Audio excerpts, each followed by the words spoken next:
Hello, કેમ છો ધોરણ 10 ના વિદ્યાર્થી મિત્રો? ત્રીજું ચેપ્ટર આઈએમપી દાખલા કયા? તો દીકરાઓ પહેલા તો આ કોષ્ટક જે છે ને એ કરી લેવાનું. આ એક કોષ્ટક કરી લીધું એટલે સ્વાધ્યાય 3.1 આખો પૂરો હો બાપલિયાઓ.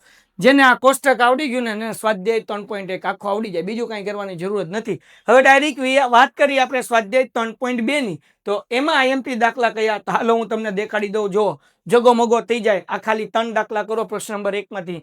પેલો દાખલો, બીજો દાખલો અને આ પાંચમો દાખલો. આ 3 દાખલા કરી નાખો, મજો પડી જાય. અગર આપણે વાત કરીએ પ્રશ્ન નંબર 2, અરે બાપુ હોય ને હોય જ તે મોસ્ટ આઈએમપી દાખલો.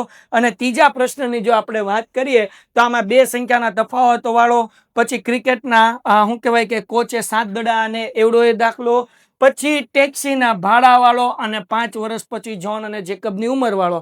આ દાખલા કરી લ્યો એટલે જગો મગો. હવે આપણે વાત કરીએ કે સ્વાધ્યાય 3.3 માંથી આઈએમપી દાખલા કયા? તમારા બકુડાઓ જો અહીંયા આવી જાઓ. આ પેલો દાખલો કરવાનો અને કરવાનો ચોથો દાખલો. 2 દાખલા કરો એટલે જગો મગો.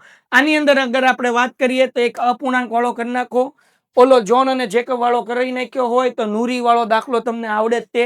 2 અંકની સંખ્યાની અદલા બદલી. ત્રીજો દાખલો મોસ્ટ આઈએમપી. મીના બેંકમાં પૈસા ઉપાડવા જાય છે એવડો હોય. અને ઓલો ટેક્સી વાળો કર્યો હોય તો લાઇબ્રેરી વાળો દાખલો આવડે. બસ આ આઈએમપી દાખલા એટલું કરો ને એટલે મજો પડી જાય. તો કરી દો તમારા વિદ્યાર્થી મિત્રોને શેર, અને તમારે ભણવું હોય તો ચેનલ સબસ્ક્રાઇબ કરી નાખો. યુટ્યુબ ની અંદર પેન્ટેડ ગુજરાતી મજો થઈ જશે. આઈએમપી દાખલા કરાવીશ. અને ખાસ યુટ્યુબમાં હો સબસ્ક્રાઇબ કરવાનું, ઇન્સ્ટામાં હોય તો ફોલો કરવાનું. ટાટા.